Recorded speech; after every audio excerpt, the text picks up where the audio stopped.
by brick, brick by brick. Yeah, we gon' build this house brick by brick, brick by brick. Yeah, we gon' build this house brick by brick, brick by brick. Yeah, we gon' build this house brick by brick. We steady fishing, bridge dipping, sliding through the city, about to hit the district. We on a mission, complete the mission. Cause all you was right, 16 the mission. Holding down tradition, hell like conditions. To serve the Lord people, they need a physician. Fuck the opposition, they lie like politicians. Cause all it took was bread and a few fishes. Serve the Lord attentions, shout out the fourth dimension. I just pray you looking down, we need an exemption. Part of my disposition, follow my intuition. Cause they lack vision, them niggas staunch Christian. Brick by brick, yeah. We gon' build this house brick by brick, brick by brick. Yeah, we gon' build this house brick by brick, brick by brick. Yeah, we gon' build this house brick by brick, brick by brick. Yeah, we gon' build this house brick by brick. We gon' build this brick by brick like we Craig. Put my faith in the world, let me for dead. Don't go to war with cowards, most these niggas scared. Captain Quan said the force a crown on these niggas' head. You ain't got a book of flame to take your spirit. This kingdom full of witchcraft, smoking and mirrors. The oppressor, the devil, you see it red. We can build our cities up again without white interference. That's the kingdom of heaven. You don't want us to unite because they see us as a weapon. They make this country great off of greed and deception. Nigga, I can't be convinced these people evil as ever, so we can't be like them. Or that's the false back. We got it from here. Look at us, we done made it impossible real. We ain't pigs, wolves can't tear us down. Fucking hand me down. We gon' build a kingdom of brick by brick, brick by brick. Yeah, we gon' build this house brick by brick, brick by brick. Yeah, we gon' build this house brick by brick, brick by brick. Yeah, we gon' build this house brick by brick, brick by brick. Yeah, we gon' build this house brick by brick. Life is like a bitch, that hoe don't fucking listen, yeah, she always on your dick. I'ma focus on the script, but I gotta pay the rent. White people dying cause they hogging all the things. Nigga, I was having drinking water out of Flint. I could tell a honky thought they haunt me like a sin. I'm behind a living tent with a dark skin vernacular. Bitch, I'd rather die for that truth like I'm Dracula. Little lashy bit me sure they get me to the rapture. I'm a adrenaline mama, she the mistress, I'm a back. Old school, no bastard. What you do this for? It's like a track. Every preacher, every pastor, won't smooth faster. They ultimately acting. But bitch, I'm living proof. It's the truth. It's a tragedy once I get in the booth. They told me take my shots, so I'ma shoot. I'm hopping out the cool John, Matt, Mark, and Luke. Brick by brick, brick by brick. Yeah, we gon' build this house brick by brick, brick by brick. Yeah, we gon' build this house brick by brick, brick by brick. Yeah, we gon' build this house brick by brick, brick by brick. Yeah, we gon' build this house. All right. Hey, shalom, Yahweh, Shem Yahweh Shah Barakathum. Shalom, Yahweh Shamar, Alataba, Shem Yahweh Shah to the sisters, man. Listen, man. Understand this is for all blacks, Hispanics, and Native American people, man. These classes are our standard. You understand? Is our foundation for everything that we about. We want to make sure that we be diligent in this truth, stay locked in, stay focused, and continue to work hard. You understand? And progress this truth as much as possible, man, until our King returns. You understand that we deliver from this hellhole we call America, man. A lot of people are in love with America, but we have been taught under Commanding General Yohana, you understand, to hate America. You understand? And not in a sense of where we hate ourselves, but when we talk about hating this nation, is because of the way that they treat our people, because of the ICE agents harassing people, man. It's because of the white man constantly calling the police on us, trying to get us, you understand, locked up. And, you know what I mean? The brothers and sisters that they find in hang every week, You understand? In the South, y'all haven't seen, man, there's so many brothers and sisters that's coming up missing and being found in trees hanging, and they calling it suicide. Right. And nobody cares. You understand? So we have to take a stand. That's the thing. And the power that it is that we have, and the love that we should have for one another, Right. it should make you wake up and think about what's going on around you. It should have you focused in on all the things that is happening to our brothers and sisters, man. Just because you in your life may have some sort of comfort, you found a sense of stability in America, that doesn't mean that we have to just not, you know what I'm saying, pay attention to what the hell going on. You know what I mean? We could just turn our mind and our focus away from our people. No, we can't. You understand? Because there's a sense of pride that we have to have. Just like they tell Trump and his people to be proud Americans, right? They want you to take pride in being American. They want you to, Trump said the other day, listen, gas prices is going to be over $4, but that's just the cost of being an American, man. Right, you know what I'm saying? You want your freedom and your liberties in America, the threat of Iran or any terrorist network, you have to pay $4 a gallon. You have to have some sort of pride in being an American because you want your freedom and liberties. So therefore, he has to, you know, that just comes with the war or whatever in the Middle East that we in. Go ahead. Nah, yeah, I was with that. Like, he said it almost as if suffering, you know what I'm saying? Suffering for America is just part of the deal. Like, well, if you like having, you know, freedom, what they consider freedom, then things are going to be terrible sometimes. And you should be happy about that. Like, what the hell is going on in your society? Yeah, that's the thing. He like, shit, you're going to have to deal with these prices, deal with these conditions if you want us to continue to fight for you. Right. So why can't we take that same stance with our people? Right. You're going to have to suffer not being able to get high. You understand? You're going to have to suffer not eating your favorite food. You're going to have to suffer not being a homosexual. Your lustful desires. Right? You're going to have to suffer all of these things to be an Israelite.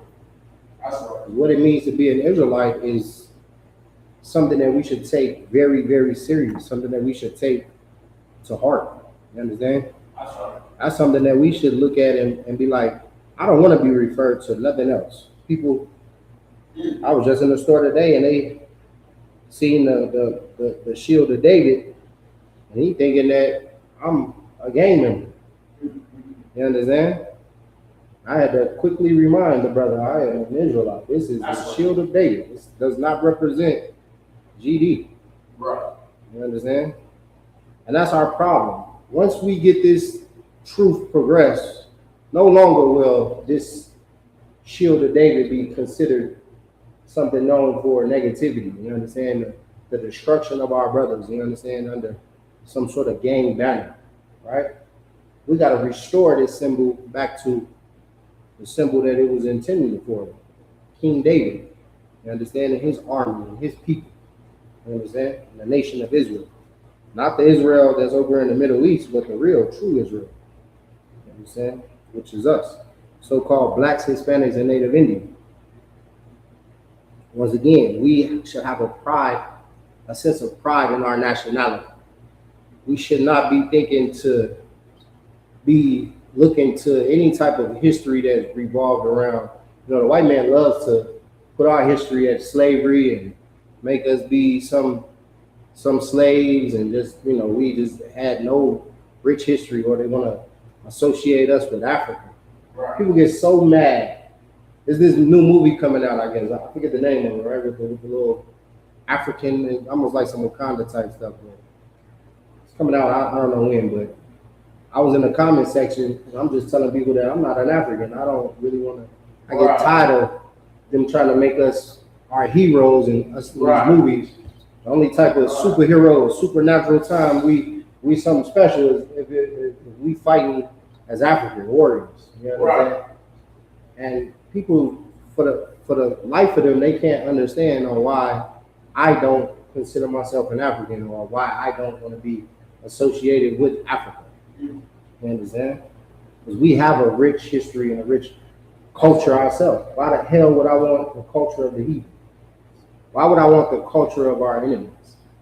People that oppressed us, people that if we was to go to their country right now, they're not gonna say, "Oh man, y'all making great movies about us and we're great warriors in America. Y'all depict us properly, so we welcome you. We welcome you to come to Africa." No, they're not gonna welcome us over to Africa.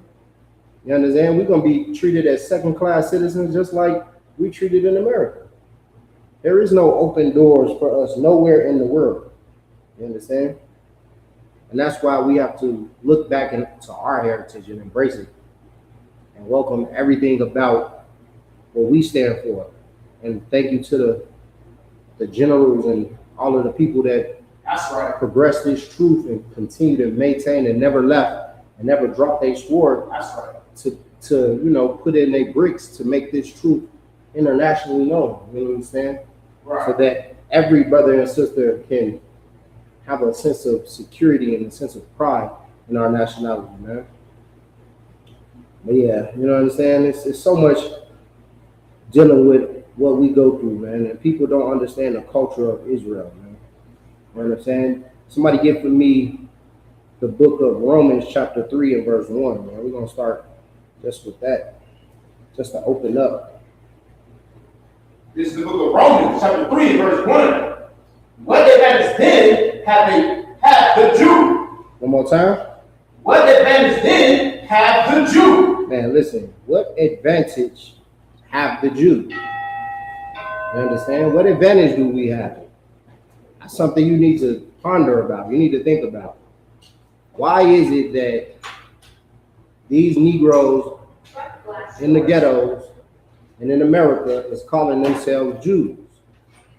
What advantage is it to be an Israelite? Why are we saying we are the Israelites?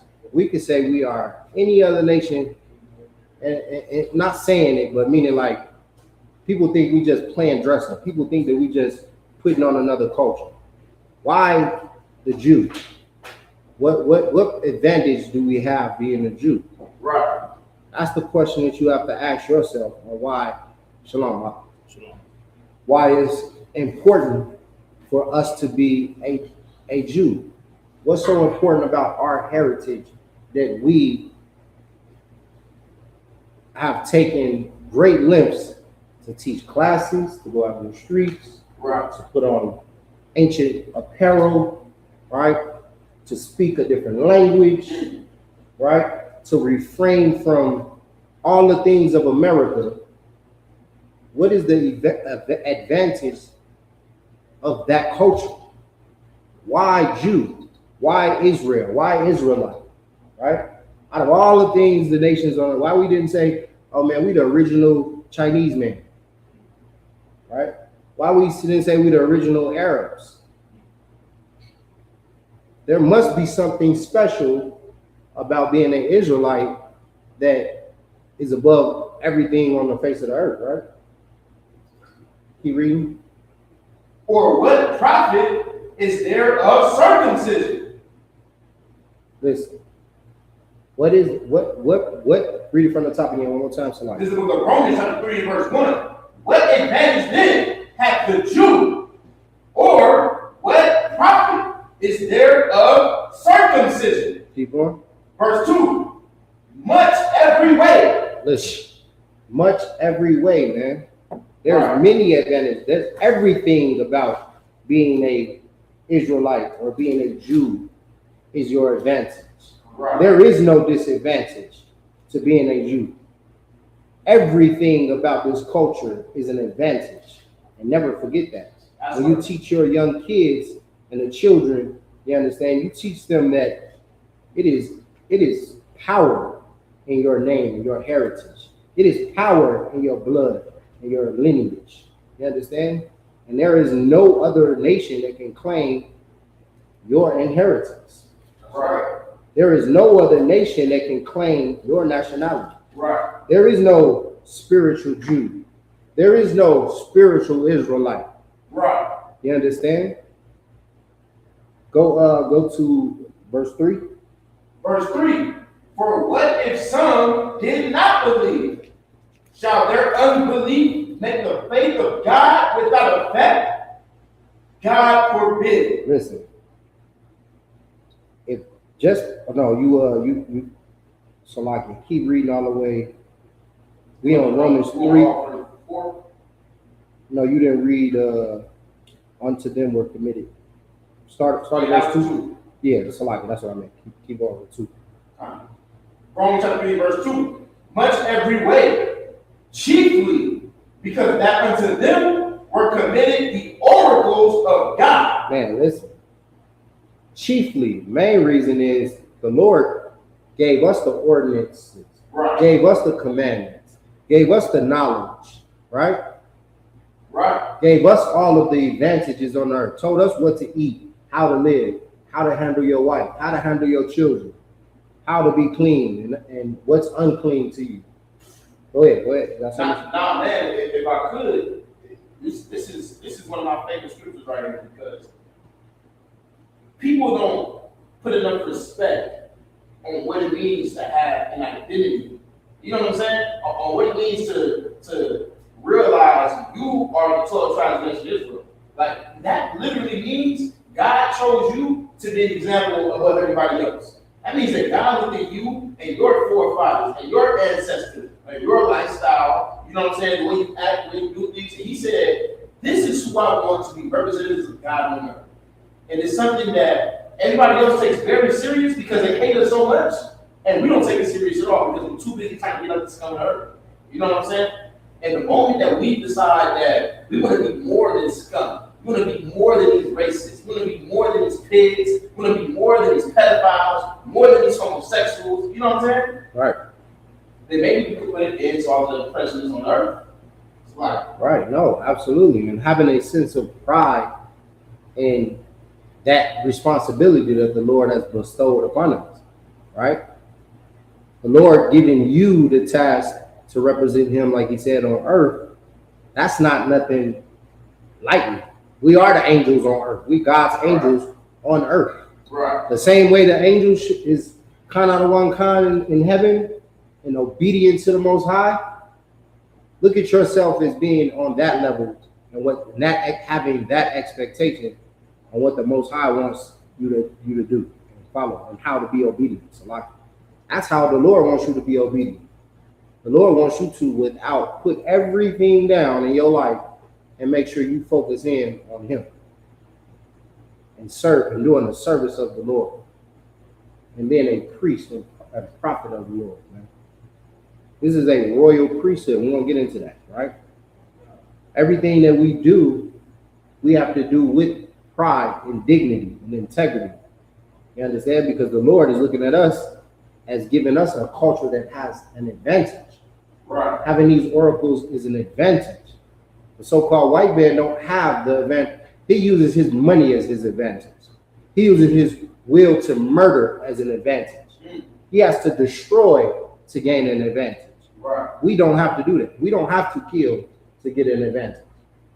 We simply are the people that is inherited an advantage. You understand? We are chosen. We was picked to have an advantage. That's what I'm Get that in the book of Deuteronomy. 7 and 8, I believe.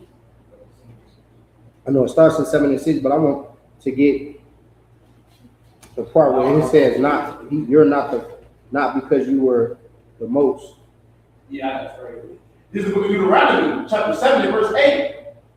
Or slightly. This is the book of Deuteronomy, chapter 7 and verse 7. The Lord did not say his love upon you, nor choose you, because ye were more in number than any people, for ye were the fewest of all people. Listen, he didn't do it because you were the most. Right. You understand? He didn't do it because he could say, oh, look at all these people. You understand? This is a great nation of people. Keep reading. Verse 8. But because the Lord loved you. Because the Lord what? Because the Lord loved you. Because the Lord what? Because the Lord loved you. Man, listen. Think about that. The Lord gave you an advantage, gave you the oracles, showed you and chose you to be better than all people on the face of the earth. Right. All because of his love. That's right. Now, how can you repay a father? Right. That slayed nations for you, delivered you out of the hands of enemies, giving you every advantage over these nations. We're supposed to be using this knowledge that we're learning and being a great nation. Think of brotherhood when we teach these brotherhood classes and how important and what we can do with showing your brother love, forgiving, looking out for that brother, teaching him and correcting him. How can that put us, give me some examples of how that can put us ahead of another nation. If y'all don't mind, I'll shot somebody in the classroom. Raise your hand when you think that. Amen. I think it's when you show a brother, like Officer Shalom spoke about yesterday in class, like just how our people, when you show a brother real love, or when you show a brother humility, they catch him off guard. It diffuses the situation, you know. So when we're at peace with our own people, it by default, and when we prefer our own people, it by default lifts us up. You know what I'm saying? Because you're not putting a heathen over your brother. You know what I'm saying? You preferring your brother over, you know, the white man or the Asian man. You know what I'm saying? You see an Asian business right next to a black business, you're gonna prefer that black business. You know what I'm saying? Damn right. So that's what brotherhood will, you know what I mean? Yeah. No, you're absolutely right. Anybody else? Shalom? Now, I was gonna say, man, another thing too, like we live in a world where the only thing that's valued is things that's rare. You know what I'm saying? Yeah. We value rarities, and kindness is a rarity here in America. That's the reason that when you come across somebody that's kind, you value them so much because it's not easy to find. You know what I'm saying? That's the reason that you have people that's hungry nowadays, because kindness is rare. You have people living in poverty because kindness is rare. You have people oppressed because kindness is rare. The Lord built us so that we can love the planet. You know what I'm saying? He raised us up so we can have dominion over the earth.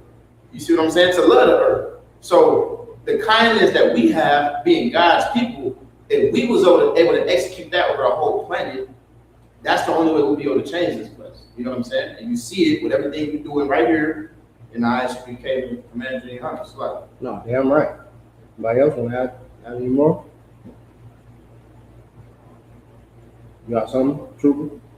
I want to say kind of what Officer Shalman said. Like basically, like if we so few, how the scripture said, we so few, but like brotherhood is us coming together doing for our brother, but we know we want them for ourselves because we know that we in captivity, so it's not. It's for the most high enough for us, like to basically be right to our brothers, so that can basically spread outwards from us, starting with us to the rest of the world, to, you know, to the city, state, and then eventually to the world. Yeah, no, absolutely. Showing other nations what it's like to actually have love for each other instead of going to war, right? With your neighbor, right? The so-called white man loves white on white crime. Right. He is the biggest perpetuator on race, same race violence, because he looks at us and will say we're the biggest because we in these impoverished neighborhoods, right? But the so-called white man has a whole white nation where there's nothing but white people in these nations. There is no, you know what I'm saying? There is no like a black face in Sweden would be, you know, it'd be rare. They'll look at you like, what the hell are you doing in Switzerland, in the Netherlands? You know what I'm saying? Somewhere you got to be either on a sports team somewhere playing for, you know, the football team or soccer team or whatever you want to call it, an athlete or in the military. You know what I mean? You're not just going to be a black man in the Netherlands living. You know what I'm saying? Or unless your family some sort of transplant in some kind of way, or Sweden and those are nations that you've seen our president praise and say he wants people from that nation. But he called the so-called Mexicans a shithole nation, right? like shithole country, Haiti, and all these places that impoverished because of the embargoes that America and the pressure that America has and the influence that America has on their governments. Right. You understand on how they destroy these governments because they don't want to compromise. They don't want to bow down to America. They want to have some sense of independence and sovereignty. You understand? But the so-called white countries can get sovereignty and get aid. But you get what I'm saying? If it's a nation such as Haiti or Venezuela and all these places, they ravage through these countries. And look at Puerto Rico. That's supposedly a United States part of the United States, right? Puerto Rico had devastations with tornadoes or hurricanes or whatever they had going on their island. The United States barely wanted to help. And he wants to send billions to Ukraine. You get what I'm saying? It just shows you what monsters these people are. And like you said, with brotherhood, when you considering your brother first, it's a reflection of the love that the Lord has for you, because you're not choosing your brother because of he's just next to you, you know what I'm saying? Or you choosing your brother because you're supposed to have a genuine love for your people.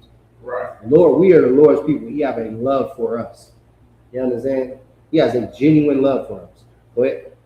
Going off that, like Puerto Rico thing, like we had Super Bowl earlier this year. We had Bad Bunny, be the halftime show. There's like a lot of backlash since then about the cat. Like basically, racist white people did not want that to be the halftime show. So for him, even though he's one of the most profitable, one of the most popular artists in the entire world, their racism wouldn't let them. Wouldn't let the show go on, you know what I'm saying? Without talking some type of dirt on the thing, you know what I'm saying?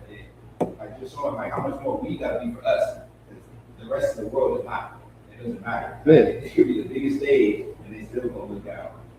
The so-called white man has no respect for any other culture.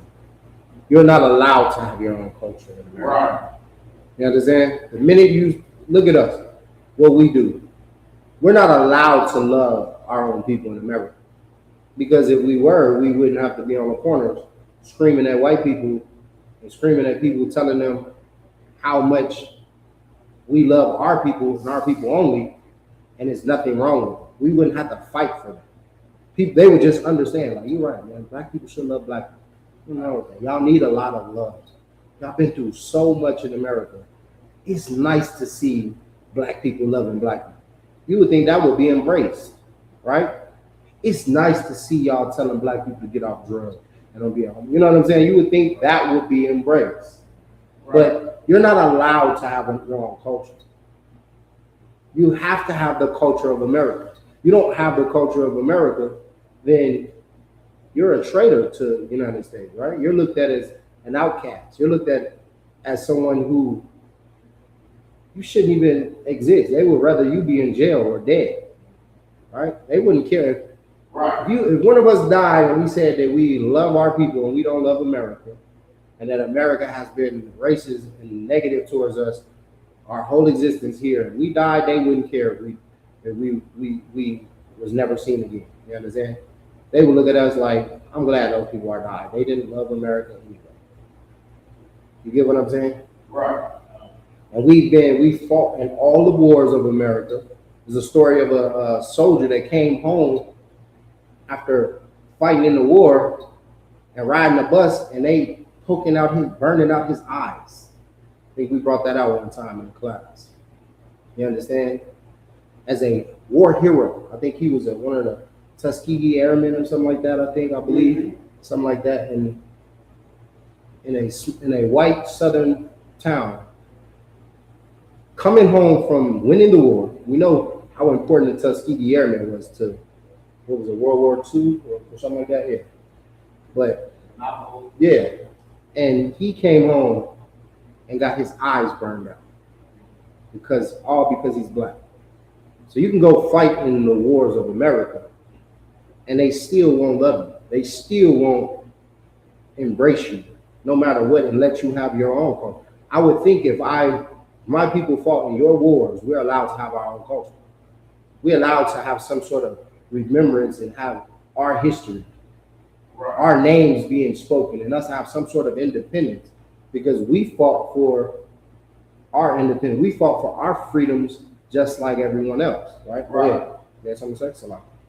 Nah, man, if you would allow it, I got a precept for everything you're saying right now. Go ahead. What you're saying is all right, like, and that story is just one sad story of thousands, where we grow up getting taught that it's such an honorable thing to serve your country and fight in the U.S. military and to go make something of yourself for the sake of American freedom and all of these things. And then so many of those war heroes, they go and lose, mind, body, and limb, and come back and they receive absolutely no respect. I seen a video on the other day on Facebook. This brother he's still in his veteran uniform. He's a U.S. veteran. You know what I'm saying? And he's being harassed by the police. And this man that lost fingers, serving his country, and all type of things. But I got a precept for what you're saying, if you don't mind. Go ahead. This is the book of Colossians, chapter 2 and verse 8. Beware, lest any man spoil you through philosophy and vain deceit, after the tradition of men, after the rudiments of the world, and not after Christ. And everything you said just now, that's the traditions of men. You need to serve your country, go fight in the U.S. military, but guess what? You're not going to reap any of the benefits of what it is you're fighting for. Why? Because those spoils are coming to me. They spoiling us with philosophy, while they're spoiling themselves with gold, with the land, with the territory, and with everything else they get out of war. You see what I'm saying? While we have nothing but PTSD and depression and thoughts of suicide. And our Reds got to wake up terrified, because some of those brothers can't even control themselves when they go to sleep. They wake up right back, they fall asleep, right back in the war. You know what I'm saying? But it's a lot. No, damn right. Anybody else have anything? We'll move on. Let me finish the rest of start verse 8 over again. Salaki. We're going to segue into the next part of it. This is Deuteronomy chapter 7 and verse 8. But because the Lord loved you, and because he would keep the oath which he has sworn unto your fathers. Okay, now, what is the oath that he swore on to our fathers? This goes right into who we are and the advantage. Remember, what advantage hath the Jew? Right. Much every way, right? What is the oath that he swore upon our fathers? Let's get there. Anybody? I'm gonna break it down. What is the oath that he swore upon our fathers? So who are our fathers that he's talking about? Raise your hand. We'll go. Abraham, Isaac, Jacob. Correct. Starting with Abraham. So Abraham, our promise that he would make the Precept. No. Read. Find a This precept. is the book of Genesis, chapter 12, verse 2. And I will make thee a great nation, and I will bless thee, and make thy name great, and thou shalt be a blessing. So like read it one more time from the top and we'll get there. This is the book of Genesis, chapter 12, beginning at verse 2. And I will make of thee a great nation, and I will bless thee, and make thy name great, and thou shalt be a blessing. Okay. So when it says he will make thee a great nation, right?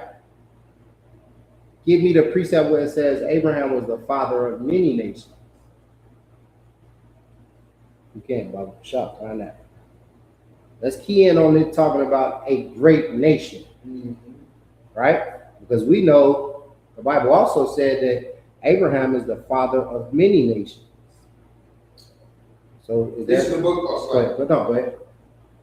Read it. This is the book of Genesis 17 and verse 1. Or as a matter of fact, let me drop down for you. So let me drop down for you to verse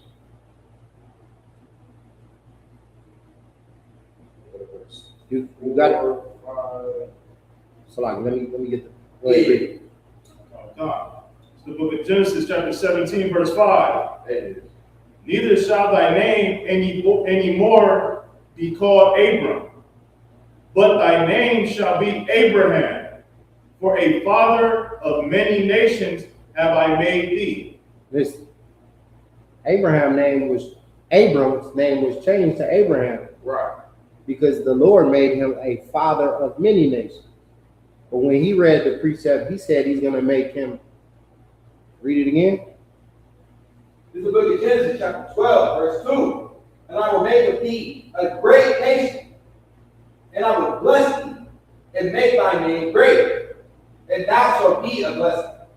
So what was he talking about when he said that he would make him a great nation?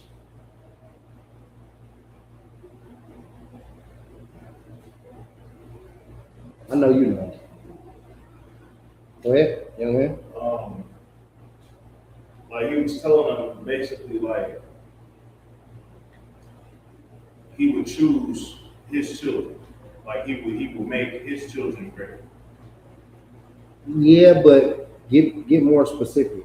Because we know that Abraham's name means father of many nations. Mm-hmm. But he said he's going to make him a great nation. Think about the topic that we're talking about, right? Today's topic is we are the Israelites, right? And nothing else. And the pride in being an Israelite, right? Go ahead. Go.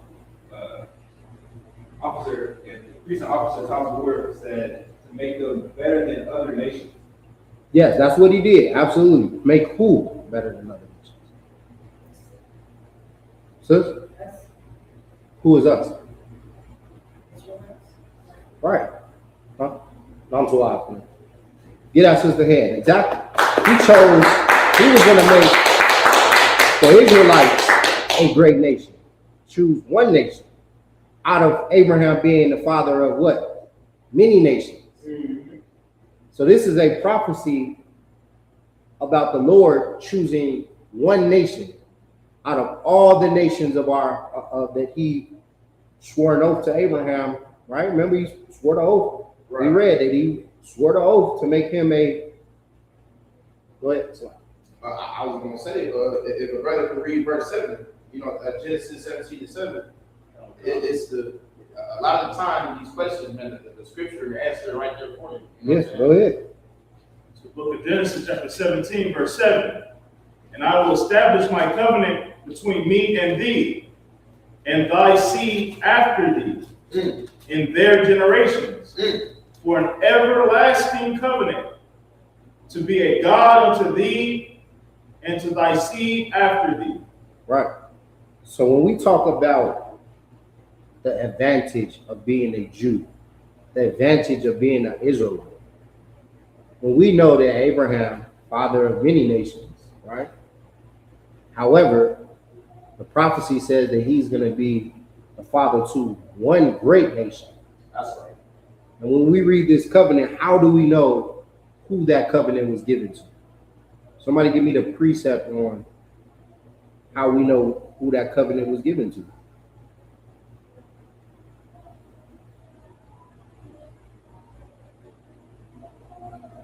All right, because you just read verse, read that again, if you could. Somebody read that again and then give me that precept. For Genesis 17:7. Yep. Now comes the book of Genesis, chapter 17, verse 7. And I will establish my covenant between me and thee, and thy seed after thee. He's saying between me and thee, right? Between him and Abraham's seed after thee. We know that seed is his offspring, right? Right. But we do know that Abraham had a lot of offspring, right? So how do we know what seed he's talking about? Because this is important on who we are and why we're Israelites. Go ahead, Shalom. I'm going to pull a different one, if that's the one I was shooting. Exodus 3:6. Definitely. This is the book of Exodus chapter 3, verse 6. Moreover, he said, I am the God of thy father, the God of Abraham, the God of Isaac, and the God of Jacob. And Moses hid his face, for he was afraid to look upon God. Now, this is when an angel came to speak to, Moses to tell him what his mission was going to be. But it goes to show you the specific lineage that you need to come from in order to be a child of God. You know what I'm saying? Because Abraham was the father of many nations. You see what I'm saying? Isaac had other children, right? However, the Lord chose a specific son throughout each lineage. I was there for Abraham, I was there for Isaac, and I was there for Jacob too, who became the progenitor for the 12 nations, for the 12 tribes of Israel after he wrestled with the angel and had his name changed to Israel. See what I'm saying? So you don't come from the lineage of these three people. You know that the Lord ain't with you. And there's a lot of other scriptures too that I pulled out. Okay. Anybody else want to give it a try? That's correct for sure. That's a great precept. Give me a little bit more on how do we know who is the seed, the exact seed. We know that it has to come through Abraham, Isaac, and Jacob, right? But give me something a little bit more on that. Go ahead.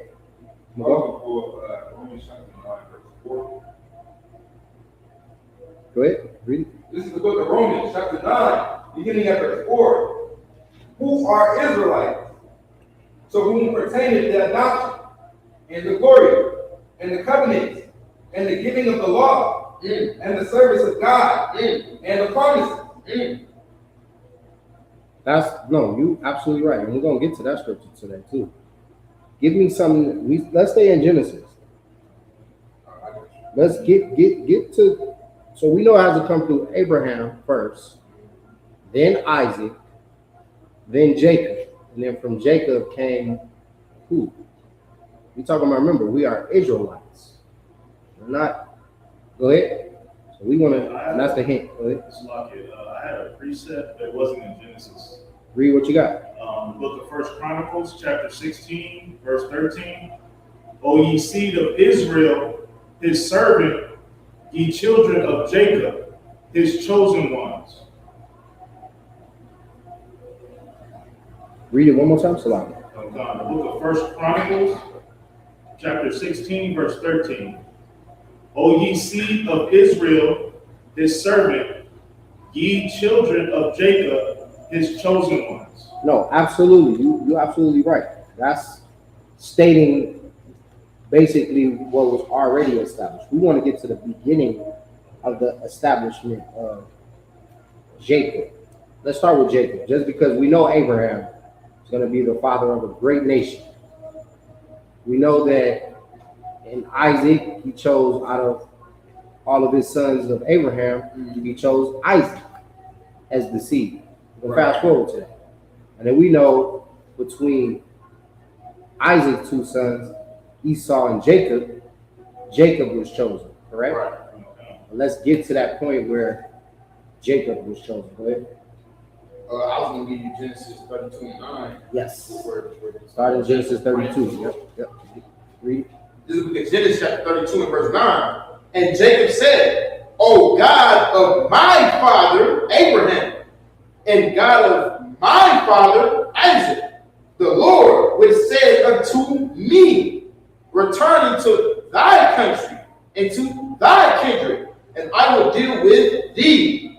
Verse 10, I am not worthy of the least of thy mercies, and of all the truth which thou hast showed unto thy servant, for with my staff I pass over this Jordan, and now I become two bands.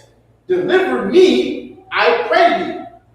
And so like from the hands of my brother, from the hand of Esau. Verse 12, for thou sayest, I will surely do thee good, and make thy seed as the sand of the sea, which cannot be numbered for the multitude. Damn right. That's what I was looking for right here, man. The Lord is choosing Jacob, right? He is telling him he's going to make his seed a great nation. It's going to be as the sand of the sea, which cannot be numbered. Right. All right. This was an excellent precept for that as well. Let's get a little bit more into like the promise of Jacob as well. I got you. But y'all right. Everybody was right with the I got you right here. But we want to show for the people that haven't read these scriptures how that transition went from Isaac into choosing Jacob over and letting Jacob's seed be the chosen. I got you right here. Yeah, read it. When you got This is the book of Genesis, chapter 35, and verse 9. And God appeared unto Jacob again when he came out of Padanaram and blessed him. And God said unto him, Thy name is Jacob. Thy name shall not be called Jacob any more, but Israel shall be thy name. And he called his name Israel. Verse 11. And God said unto him, I am God Almighty. Be fruitful and multiply. A nation and a company of nations shall be of thee, and kings shall come out of thy loins. Verse 12. And the land which I gave Abraham and Isaac to thee, I will give it, and to thy seed after thee will I give the land. And God went up from him in the place where he talked with him. Damn right. So this is the perfect excellent precept. That's exactly what I was looking for. So this is the time where Jacob is inheriting the same promises that was promised to Abraham and to Isaac. Mm-hmm. And it's showing a direct continuation of that lineage of that oath that the Lord made that we read about in Deuteronomy, Right. being passed down to Jacob and his seed. And we know that his seed is the 12 tribes, right? Right. You understand? And go ahead. Somebody, if I could, this is such a beautiful precept because this is the Lord keeping his promise. You know what I'm saying? Even though it might have been not in a generation that Abraham was expecting it or that Isaac was expecting it in. You see what I'm saying? Even though time might have went by, you know what I'm saying? He made that promise to Abraham, but time went by, and the Lord always kept his promise to us at the end of the day. You know what I'm saying? So I look at the scripture and I wonder why we can't keep our promise to him. Because we made that covenant when we was in the wilderness with Moses, right? Like we read that precept earlier in Exodus chapter 5. He said, I'm the God of Abraham, Isaac, and Jacob. We read it right here, the promise he made to Jacob, right? And he made that covenant letting us know that he'll put us above all the nations of people. He'll prefer us above everybody else. He'll make kings out of our loins, just like he told Israel, I should say now, right here in the book of Genesis. Why can't we keep our part of the bargain? Why can't we keep our part of the deal? Why do we have to be so disloyal? We so disloyal because we rather follow the philosophy of the heathen rather than follow our forefathers. No, absolutely. And that's the thing that we need to understand. Listen, when the Lord is choosing and making a covenant with someone, right? Covenant with Abraham, Isaac, and obviously now we read it, Jacob and his seed. Right. This is when the importance of why I started with Jacob is because that's when we come into play. That's when the 12 tribes, the nations come into play. That's that great nation that was prophesied, right? The nation of Israel. And being an Israelite is under that banner, that mantra of being the nation of Israel, obviously, right? Israelite meaning son of Israel. So we are the seeds of Israel. You understand? And that in itself, it automatically, it's like what is it? Inheritance. Let's just say like you got a will, right? Right. You got children, and your children, you say, listen, this son will give this to, that son will give it to the daughter, or whatever. But this son, he is gonna have my lineage, my name, and everything that comes from this son is gonna reestablish my lineage, my bloodline. He's gonna get the land. He's going to get the promises, right? And we're going to get into some more of the oaths that was made to Jacob. Go ahead. Police officer Thompson Ward said, asked Slovakia, with Joel 2:27 show God is God and only Israel. What's the scripture? This is the book of Joel, chapter 2, beginning at verse 27. And ye shall know that I am in the midst of Israel, and that I am the Lord your God, and none else. And my people shall never be ashamed. Damn right. That's a powerful precept, man. Get that brother a hand. Listen. He said that he is the God of Israel and none else.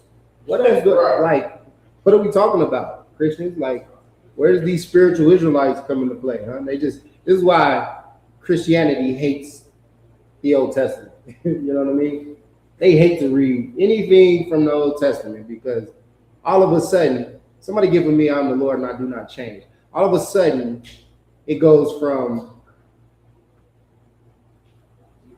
read that again. Hold, I am the God of Israel and I do not change. I mean, Salaki, read that again. This is the book of Joel, chapter 2, verse 27. And ye shall know that I am in the midst of Israel, and that I am the Lord your God, and none else. He said, I am in the midst of Israel, and I am the Lord your God, and none else, right? But Christians would like to say the adoption and all of these things. And we're going to get into Romans because Romans cuts that, right? Right. Adoptions and being grafted in and spiritual Israelites and how Paul was speaking to the Gentiles and Gentile salvation and all of these things that Christians don't understand the Bible. Right. And everybody and whosoever call on the name of Christ and confess and all these things shall be saved and all of that. Listen, if you're a Christian, you don't know the Bible. You're teaching people unto sin. Right. Because you're teaching them that they don't have to embrace this culture. You're teaching my people, the Israelites, that they don't have to come under this banner and into this fold and embrace being an Israelite. You want us to be a Christian. Right. When a Christian appeared in the book, when it first appeared, what was in the book of Acts, right? Mm-hmm. When they was calling them that as a derogatory term. Right. Right? That was something that they called to say, hey man, look at those Christians over there. I just like saying, look at those niggas over there. Right. Look at those Negroes. You know what I'm saying? They don't know what to call you, so they just call you something derogatory, right? They call you something that you're about. You're a philosopher of Christ to them. So they think, oh, you following this radical man named Jesus Christ. So you're a Christian. You're a follower of Christ. Those are the guys that follow Christ, just radical men. Because they didn't follow Christ. Just like the Christians of today, they pulled the reverse Uno card on it and they not following Christ. And they're being called a Christian with a sense of pride in that sense, right? They have a pride to be called a Christian. Yeah, we're Christians. But in no way, shape, or form are they following Christ or showing their devotion to Christ. Go ahead. So no, I was going to say, man, what you said is so important because you're absolutely right. Like, that was a derogatory term. That wasn't something positive that people strove to be. You know what I'm saying? They were saying that to make light of, Peter, you know what I'm saying, all of the disciples, make light of John, you know what I'm saying? And not John the Baptist, but, the other John, y'all know what I'm saying? But they was calling Christians to make light of them, following him. They thought he was crazy. So you know that when Christ said in the book of Matthew that if they hated you, they hated you first. When I look at the Christians of today that's beloved by the world, there's no way that y'all represent God. Because the representatives of God, they were called derogatory terms. And y'all looked at as Christians in a positive light. So it's absolutely no way the children of God can be referred to as Christians today. So right? No, absolutely right. And that's the thing. If you look, we relate more so to Christ, even from a distance, right? When you're looking at the radical way that we teach, according to popular, your common everyday so-called Bible reader or Christ worshiper, right? We teach a radical way. We teach something that's unpopular. We would be the ones that's giving a term of, oh, you guys are the Israelites, the black Hebrew Israelites. You know what I'm saying? And they saying that in a derogatory way. You feel me? Same way that they call the disciples Christians. They calling us the black Hebrew Israelites because there's no way that this could be our culture, right? There's no way that we could be the people of the Bible. We could be the people that was the offspring of Moses. You understand? And the lineage of King David and the people that the book was about, the people that is that inherited the covenant, right? There's no way. So they try to use the same thing towards us. Look at them. They're crazy. They're out here playing dress up. They look stupid. What was they saying? We LARP. What's the thing term when you cosplaying and all that? And is it LARPing or something like that? LARPing, right? When you're dressing up in like some medieval time shit or whatever. You understand? They call us LARPers because of the garments that we wear and this attire that we have. And what we embrace it. We don't run from it. We embrace it. Who got that precept from me about the Lord not changing? I got you right here.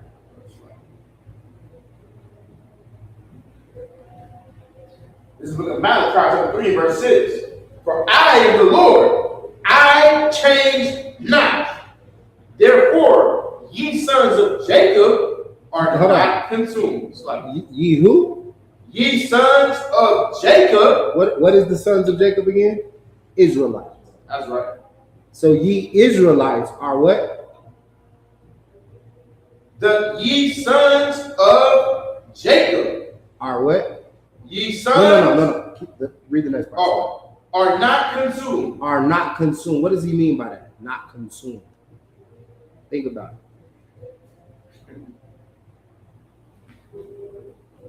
Go ahead. Like destroyed. Yes. Give me a little bit more though. You right. Like we're not taken in by the heathen. Like we don't fully give ourselves over to but because we follow this law, statutes, and commandments, we still have our heritage. You know what I'm saying? We still have our language. Bring it home though. You saying it right. Everything you saying is right there. Bring it home. So think of it. Think of what we're talking about, right? He's telling you he changed not. So the sons of Jacob are not consumed. Think about that in today's time. Break it down, Frank. Like today, all right, so he's still giving us he's still fulfilling his promise to us. Okay. So, in doing so, he hasn't utterly destroyed us. You know, it's our You using destroyed. Destroyed is when you say destroy, you there, but it's a word that's better. I would say give it a better explanation than destroy. How are we destroyed in the terms of what you're talking about? We stray far away to the point where we not looked at. Like if God's looking at us, we don't look like Israelites. Okay, now you're there. Now explain that part. You right there. It's like you're not like that. Raise your hand. Go ahead, sis. Like you're not like that. You can buy every. Okay, so what would that be? You saying we're not diluted? Y'all both right there. So we're not. So you're right about us being destroyed, but we're still physically here. So we're not like gone off the planet of the earth. But how did they destroy us? Let's get there a little bit more. Like we're not consumed or infiltrated by the philosophy of the heathens and the people that oppress us. Not necessarily. When you say that, I know what you mean, but give me more on like how did they destroy us in that sense? But we're not physically destroyed, but what did they do to try to remember the Lord don't change, right? So he's saying he don't change. So meaning we talking about his covenants, everything that he's given us. How think about what we're talking about and heritage wise. Go ahead. That like we still have our we got our identity back. Like we still have our essence as a people. Like we're Israelites. They can't take away from us being the sons of Israel. Right. Sons of Jacob. Like, Well, what I mean, all right, so for time's sake, did you have your hand I up? was gonna say what these officers on board they said they destroy our knowledge, and the Bible says my people are destroyed by lack of knowledge. Damn right, he's there. Absolutely right. All right, so I'm gonna just give it for time's sake. What I want y'all to elaborate on is, you're right, we're destroyed, but we're not consumed, meaning like they was never able to like fully change us, right? To the point of where, okay, they tried to change us throughout slavery, give us this Christian beliefs, give us all of these things. But the Lord made sure that we were never going to be all the way converted to where we're just all the way just consumed with, like you said, American culture. We just was going to never come back to this knowledge. You get what I'm saying? We were always going to know our lineage. He left us the comforter. You get what I'm saying? He left us the word. He left us all of these little trinkets for us to never be forgotten. That's what I was thinking. Like to be forgotten, where it's like, all right, we just don't know completely, you know what I mean? Like have no historical record on us ever being Israelites. So because they could have easily consumed us, meaning like they could have wiped everything clean, you know what I'm saying? And made us forget no remembrance of us at all. But the Lord made sure that because he doesn't change, and he's not gonna allow us to be forgotten. He's not gonna allow us to go, and even though those people over in Israel are making that claim that they're the real Jews, he's not gonna allow for history to line up with them. He's gonna allow for it to be, listen, we know that you come from Ashkenaz. It's not gonna make sense. You can't wipe our history away. You're not gonna just make us be a forgotten people. right. You get what I'm saying? Like he's not gonna let us be consumed to the point where we don't have no traces back to the lineage. You get what I mean? Like that's why I said when you were right when you say we destroyed. I want you to elaborate on it. Go ahead, Shalom. You want to expound on it a little bit? Nah, yeah, if I could, like, we gotta understand that we only have enemies because of who we are, and you need to understand exactly who you are. You are the people that's meant to be the authority figures, and the only authority figures on the face of the earth. You are meant to be leaders. You are meant to be the government. You're meant to be the people that no one else can touch, the children of God. And the way they take that away from you is by trying to say that everyone should be what? Equal. Everyone should be one. Everyone should be the same. We're all just human. You see what I'm saying? That sounds so good. That sounds so sweet. But that is a direct attack against the will of God. When the government says that, I got a precept for it if you don't mind reading it.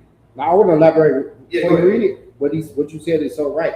Yeah. Like you don't understand that. That's why it's so important, these covenant and this oath that the Lord made, because he didn't allow for us to just vanish off into to intertwine with all these other nations and just become now you're a Roman now. You know what I mean? And just be a Roman throughout history.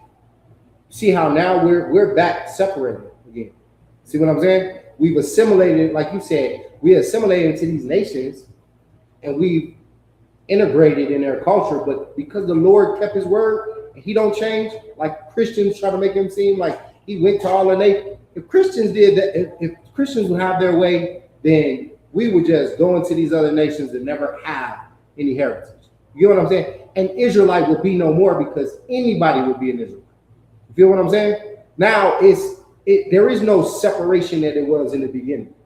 You get what I mean? So now, because that's why the Lord said you're not going to be consumed. He's not going to let you just integrate with everybody and now every nation is going to have your same inheritance. It's going to have your covenant. That will consume you, right? Because the thing that made us different is because of the covenant he made with us, because of the oracles that he gave us, because of the promises. You see what I'm saying? So all that makes you separate from everyone else. If we was to take all that away, then they would have successfully integrated everybody, and now we are consumed, like the scripture said. Now we are consumed because there is no more anybody, any Joe Blow, Any white person, Asian person can just read the Bible, and now they're an Israelite. Now they're part of the covenant. And the Lord said He's not ever going to let that happen. He wants to have His people, His people. Go ahead. Yeah, some That's a question. So is that part of the reason why the Most High? I don't know. Like I kind of push the question, but like allow the white man to use the Bible in the slavery. You know what I'm saying? Like, is that part of the reason why it's that niggas can remember? As we read the book. Oh, okay, I see what you're saying. So you're saying like he by default, like not accident. Well, you can say by accident gave you the Bible, and then like him thinking it's gonna put you in line to be a good slave, and actually it sparked you to get into your history. I would say, yeah. I would say everything is God's will. You get what I'm saying? So the fact that everything that's happening is happening on point. You get what I mean? Nothing is going not according to the plan. So the fact that they tried to give us the Bible, all of these things, the fact that we in religion, black folks, the most religious people, is a part of that as well. Like you're gonna have some knowledge of some sort of there. Imagine if it was a spirit of like atheism on the earth. That would be way different, right? You get me? You get me? If there was a spirit of atheism where every black person didn't believe in God at all, and the majority, that was like the majority of black people. You get what I'm saying? That's no design that's not who we are. It's by design that we have to read that precept. Bring it out. Bring the precept out. My people have a zeal, not according to, you know what I'm saying? Okay. That's what it is. That's in us. That's not, you can't take that away from us. You get what I'm saying? Like that want to be spiritual, want to be connected with the Lord. The Lord made that way because that's who we are as a people. You can't take that from us. The atheism wouldn't be us. You see a black atheist, you probably transfer his lineage, you might have some white in it. You know what I'm saying? I'm not saying that like black people can't be atheists. And you know, because we're gonna have people that's gonna go against their own culture. Right. But what I'm saying is that being the majority with them, those with it wouldn't align with the Lord. Right. What, you know, and what type of spirit He gave us. That makes sense. So the fact that you said the white man gave us the Bible, that God designed it that way, I can't say based on the scriptures, but I could say on my knowledge of what I know about God's will and everything that's going according to plan, and the white man building the nuclear bomb to destroy to do God's will, and the nations and the racism that's happening. You know, I feel like all that's a part of it. You know, it's all coming full circle. You know what I mean? If that answers your question, it's all coming full circle. Everything. You know what I mean? Like from the revolts to Nat Turner and the slave that read the Bible, and you understand, and read about their history, and was like, okay, I'm gonna sneak and read the real Bible. You know what I mean? Giving us the Proverbs and keeping us into that, and then now you read the real Bible, and you're like, oh, hold on, wait a minute, this us. I mean, that's the root of my question. Like initially, in the slavery, you're giving us part of the Bible, giving us Bible with multiple chapters and books and verses taken out, and then now you get me the Bible. You gave me something, even if it was wrong or whatever. Yeah. Then once we get quote unquote free, and I quote unquote read, and I get the Bible, and it has all the verses in it, and I read about my heritage. The Most High, like where I see now, it seems like the Most High set it up in such. Yeah, gave you like a little, you know what I mean, a little what you call it in the gaming world, a little nugget or whatever. You know, Easter egg, a little, you know, for you to, okay, we're gonna keep you, you know, into this, so we'll give you this. It could have been. I wouldn't say no. You know what I mean? Go ahead. I was gonna say, the book of Revelations, chapter 8, I believe that is, it talks about that, where it say that the Lord made sure that the people had the secret of the little book. That little book is talking about the Bible. Like regardless of what it is we ever gonna go through, one thing that never quite been able to leave our side is the Bible. No matter how far you date back in history, you know what I'm saying? Yeah. Because at the end of the day, like the Lord said, He will not do away with His people till heaven and earth pass. We're gonna read that. No, we're gonna get into it. But yes, absolutely though. You know what I'm saying? Like that's exactly what it is. I got that scripture you got. Yeah, go ahead. Yeah. This book of Romans chapter 10 and verse 2. For I bear them record that they have a zeal of God, but not according to knowledge. And that's what we see, that's what we're talking about. We've always had that zeal for the Lord, Right. but not according to knowledge. Meaning what? What does that mean when it says not according to knowledge? Go ahead. Meaning like we didn't really know how to serve the Most High. Like we didn't Right. have the know-how. You know what I'm saying? Like it's like when you on a job, like you're a hard worker, but you're not skillful in what you're doing. Right. But you got the energy. Yeah. No, fact. We got that. We know we supposed to be serving God. Right. Yeah. We just don't know how. Like you said, we don't know how we're supposed to do it properly. So what they know is what the Christian church knows. That we are peaceable people, that we are tribal people. So what do? They build these big arenas and they say, well, we can get a lot of people in, more people will come because we go off popularity. That's how mega churches survive. They survive off popularity. Oh, you going to Pastor Jennings' church? Man, he got 2,000 members. We gotta be a part of that. That's where everybody goes. Feel me? They come in here and they see 5 people in here. It's hard to come in somewhere and you're like, man, they got 5 people in there. You get me? When you're a black person, because it's not according to knowledge. They going off zeal because they want to be. They feel like the Lord must be here. There's thousands of people here. Everybody serving God. All my neighbors, they all go to Pastor Jennings' church. Get me? But you're the person that's coming to this hole in the wall place where it's 7 people in there, and you're like, the Lord ain't there. It's not with them. The Lord ain't with them because they only have 7. That's not. You understand? That's you going based on what?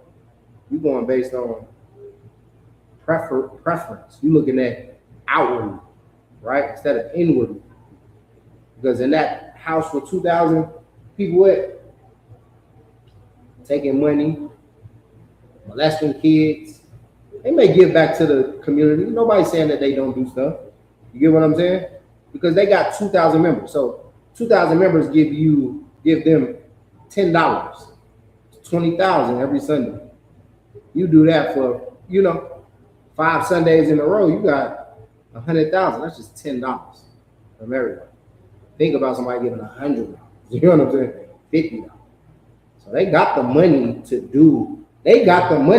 fix the black community. Right. This is where the outrage should be. They have the money to build the youth centers, to build the community up, own the grocery stores and give it back to the black people instead of letting these foreigners and corporations infiltrate your neighborhood and build liquor stores and all of the destruction of stuff. You know what I mean? And have people think that they're so hopeless they got to sell drugs and sell their ass and all this to survive.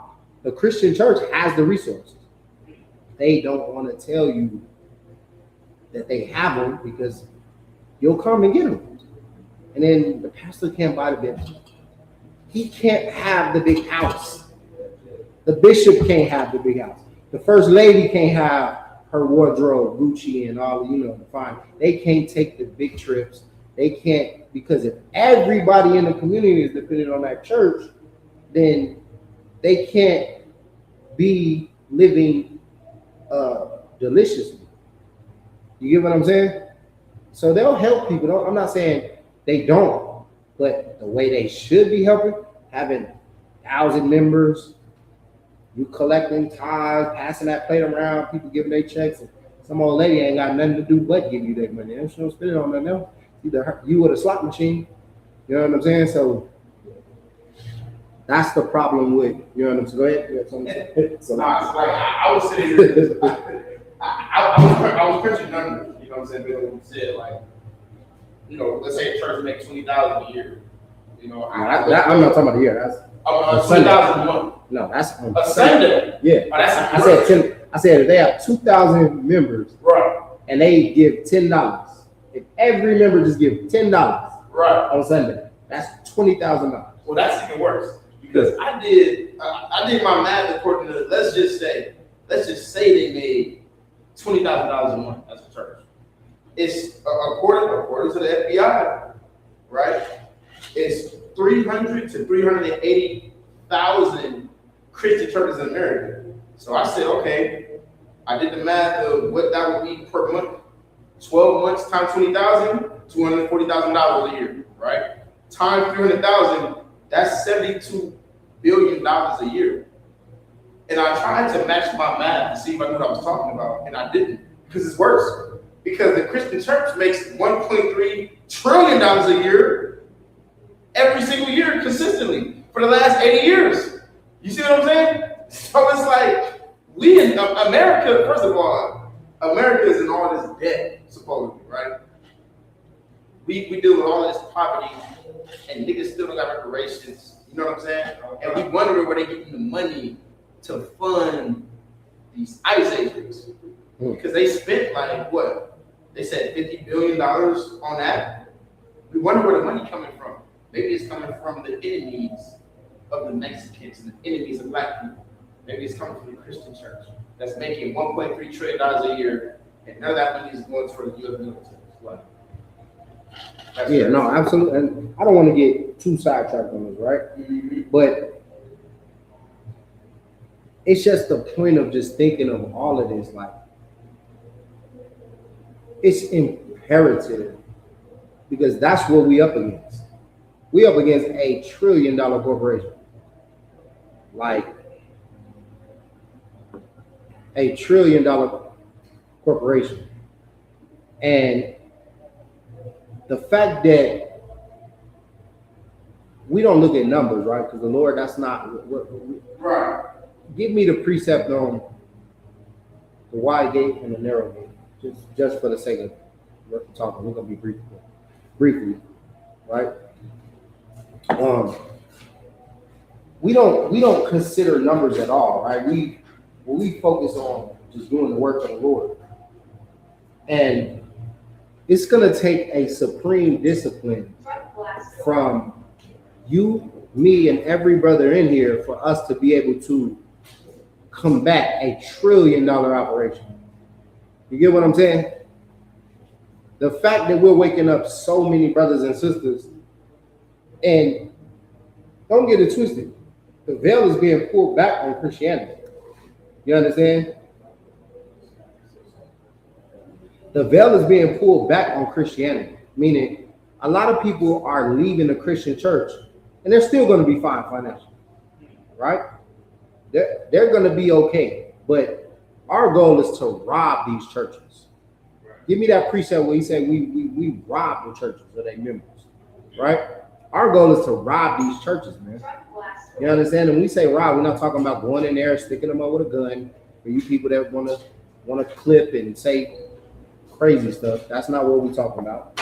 We talk about robbing. We talking about it's some in the freezer, right?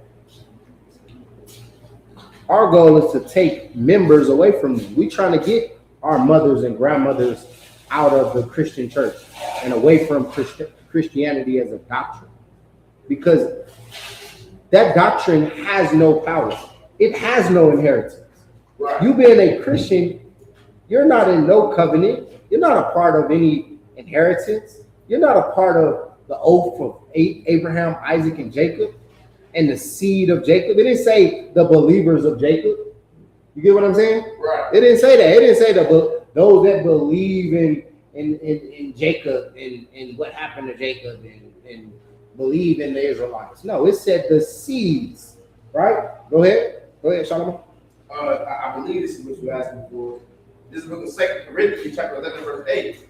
I robbed other churches, taking wages of them to do you service. Man, this is what the hell we doing. Right. This is our goal. Every brother and sister in here, you should be looking at how are you going to rob the churches? You know what I mean? How are we going to steal a Christian here and a Christian there, right, and get them to come into this fold and get them to understand the true inheritance that we have and get them to get the real treasure?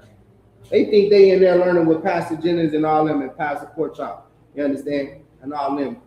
And when actuality, they come in here, learn their history, learn their culture, and they're able to get the true inheritance. Now they're able to take part of the covenant. You understand? Let me drop that. And did anybody have any other precepts I said, Hope? Matthew 7:13. Yeah, read it. Read what you got. The book of Matthew, chapter 7, verse 13. Enter ye in at the straight gate, for wide is the gate, and broad is the way that leadeth to destruction. So wide is the what? Wide is the gate, and broad is the way that leadeth to destruction. Can you read? And many there be which go in thereat. Listen, Christianity is that wide gate. You don't know. Because it says many there be in there. And that gate is many people going through that gate. That's right. Christianity has so many members. These Christian churches out here, you know, Las Vegas has the most churches in America. Y'all do know that, right? Because of the chapels and everything. Not necessarily the traditional churches, but they have the most churches in America. Right. And each and every church in every city of America is a part of the wide. It's just an entry to that wide gate. And that wide gate is what? And broad is the way that leadeth to destruction. And broad is the way that leadeth to destruction. That wide gate leads to destruction.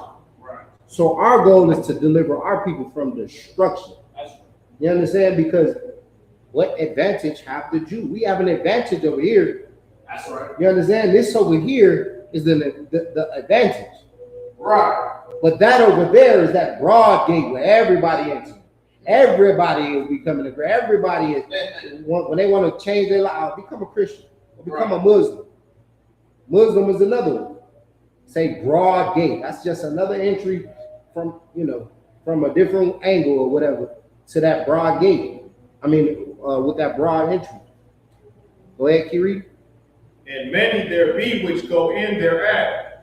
Verse 14. Because straight is the gate, and narrow is the way, which leadeth unto life. Narrow is the way which leadeth unto life. Meaning what? Like I said, coming to here, you ain't gonna see, I'm not saying it's gonna be like that forever. We in end times. But what I'm saying is the work that we're doing, we're never gonna be the biggest number. The Lord chose his nation not because they're the biggest number. Same thing with these congregations. We're not ever going to be compared measurably to the Christian church, unfortunately, right? And I don't mean that in a derogatory way towards us, saying that our brothers and sisters are not going to come into this fold at hundreds of thousands and tens of millions. But Christianity, you think in the end, Christianity still ain't going to be the dominant religion? You think when Christ cracked the sky, we're going to be the dominant belief where all of our people just going to be magically come to us? That's not going to happen. Can it happen? I'm not saying it can't. Our goal is to see. Our goal is to try as hard as we can to get every brother and sister to come into this covenant, right? To come into this fold. And I'm not saying we're not going to succeed. But I do know Christianity still is going to be around. I do know that for a fact. When Christ cracked that sky, it's going to be people still going to that Christian church, going to be in that Christian church, going to be a Christian to the end. You understand? And that is going to be the path. It's going to be ultimately their demise. Because when Christ cracked that sky, Christians do what? They're sinners. They sin. They're okay with being a sinner.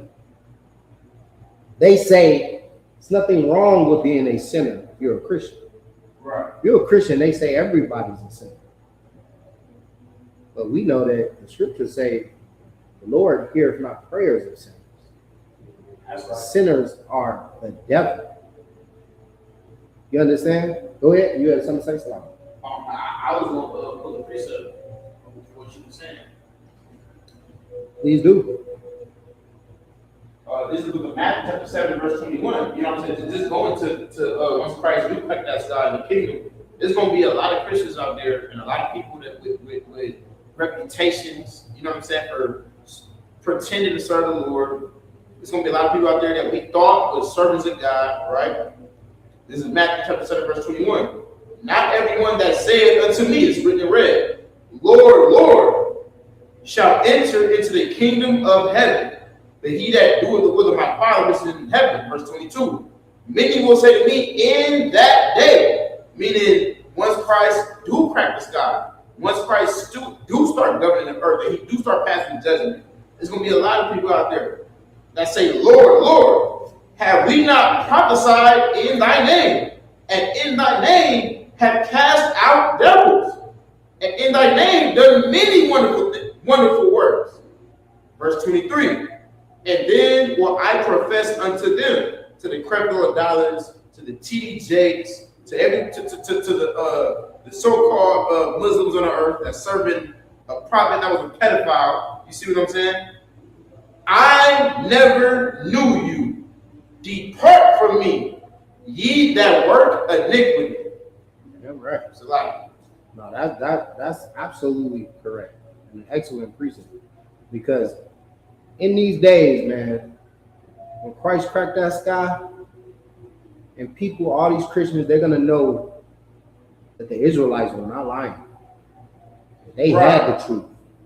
They knew what they were talking about. And we were the ones the whole time of maintaining the integrity of the Lord and representing the Most High. And it wasn't no one else but us the whole time. You understand? And they're gonna know that they were all a part of a lie. That's right. And it's too late. Just like in the days of Noah. Once that door closed on the ark, they all knew it was over. Everything Noah was saying was correct. And we should have listened. You understand? But with us, look, bottom line, we finna listen. We're not gonna leave no stone unturned to where we're gonna dedicate ourselves to our brothers and sisters to make sure that they get this truth and this knowledge to overcome all of their iniquities, right? Somebody drop, give me Jeremiah 31 and 31.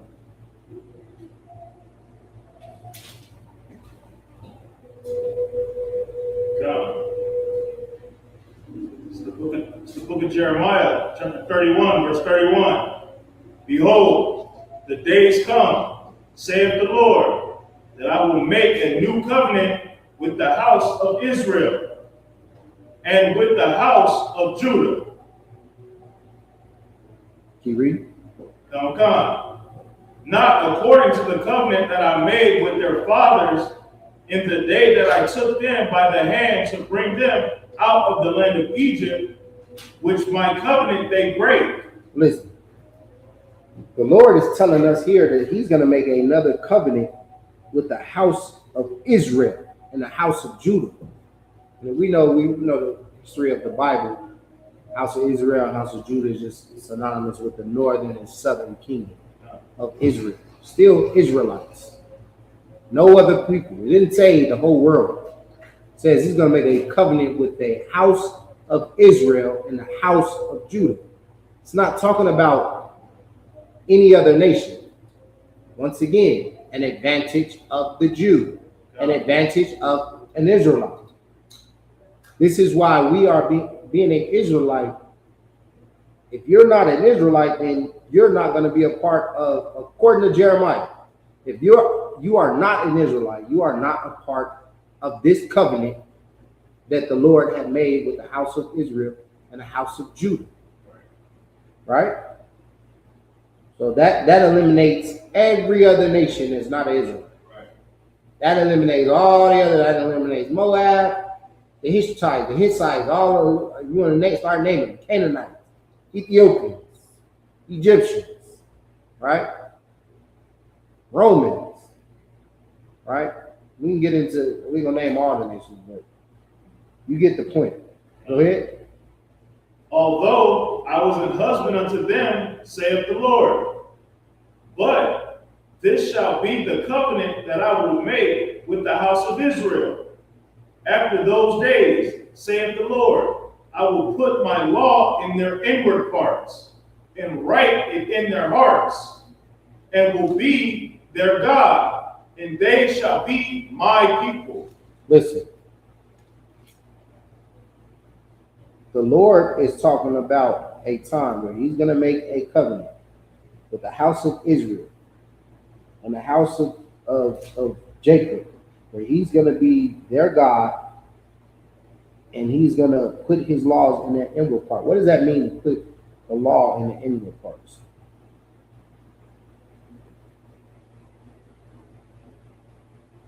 Go ahead. Basically, put it on their minds, put it in their minds, so they can, it comes to them, like, whenever they're doing something, like all the time. Okay. Give me a little bit more. You're right, but expound a little bit more. What does it mean to put it in your mind? Are they doing it all the time? Are they just going to automatically do it? If that was the case, then we would just automatically just wake up and you know, we wouldn't need teaching. We would have just woke up one day like, okay, it was in our mind already. I'm not going to eat shrimp, crab, and pork. Now, I don't think that's how it happened. You have some young man? I was kind of, I mean, what you said kind of like, what I was thinking. But I was going to say, like, to where, like, it will be, the law of the Most High would be like instinctive to us. Like, we would just do it naturally. You know what I'm saying? Like, not that we That's the thing he said. No, that's what I'm saying. That's why I don't think we do the law naturally. Right. Meaning, like, we're making it like the Lord just changed us and now automatically we obey the commandments. That's not what happened. It's not what it's talking about. If that was the case, we wouldn't be here teaching, would we? Right. We would just automatically snap and they obeying the commandments because it's in their mind. And not, you know what I mean? Then we would, he wouldn't need us. Right. If he would just magically wake up and keep the law. Go ahead, Shalom. I know you know. We're going to get him one more chance. I'll give him one more chance. Oh, yeah, Think about, because I know you know the answer.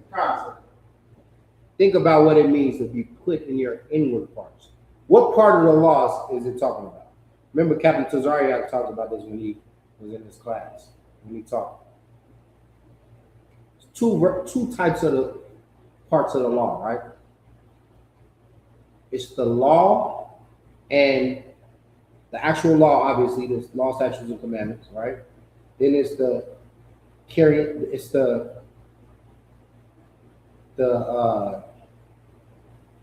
how do you say the penalties of the law, right?